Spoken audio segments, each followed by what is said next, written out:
There's little question on who is South Africa's next president. Jacob Zuma will be inaugurated on Saturday in Pretoria at the Union Buildings.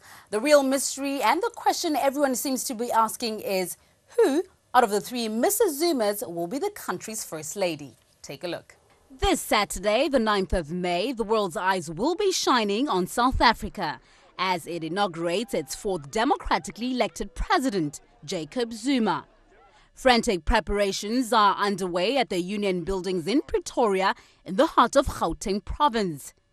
Now that Jacob Zuma has won the highest seat in the country, many are asking, who will South Africa's first polygamous president pick out of his three wives to be the nation's first lady? Zuma is 67 years old, a Zulu traditionalist and an unabashed polygamist. He's been married at least 4 times over the years. Only 2 are still with him. Sizakela Khumalo, whom he married in 1973, and Nompumulelo Ntuli Mantuli, who he wed last year. Of the other 2, Kate Mantsu Zuma committed suicide in 2000.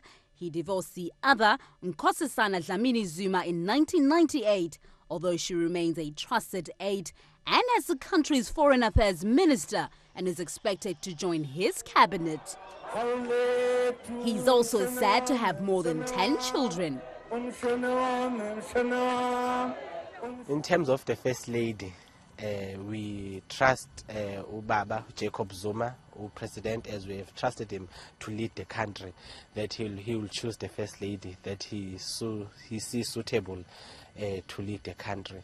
And also well that as the community of Ntumeni, we do understand that we are a Zulu culture, of which we hope that Ubaba Jezet will also take that into consideration, that it's about time, even if it's not one First Lady, there can be 10 First Lady, because we are a Zulu culture.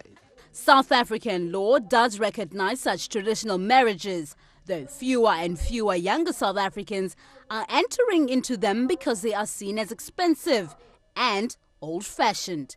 It remains common among several tribes, though, including the Zulus and Swazis, to practice polygamy. However, not everyone is happy about Zuma's open polygamous status. Equally important, he is polygamous, quite openly so, and quite defensive about it.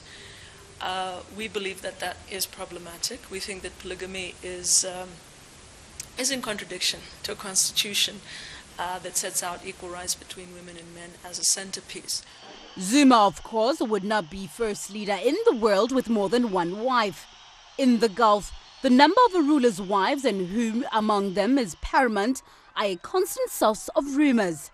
Publicly known first ladies in Bahrain, Abu Dhabi, and even Saudi Arabia do charity work, and some are outspoken women's rights activists, though their pictures never appear in the newspapers. Of course, leaders exercise a tremendous amount of influence on parties, because people in parties, women in parties, then line up behind the leader.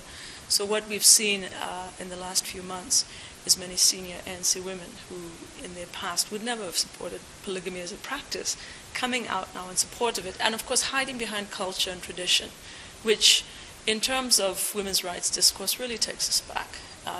It becomes a smokescreen. Controversy seems to follow Jacob Zuma everywhere. South Africans have been divided about their next leader.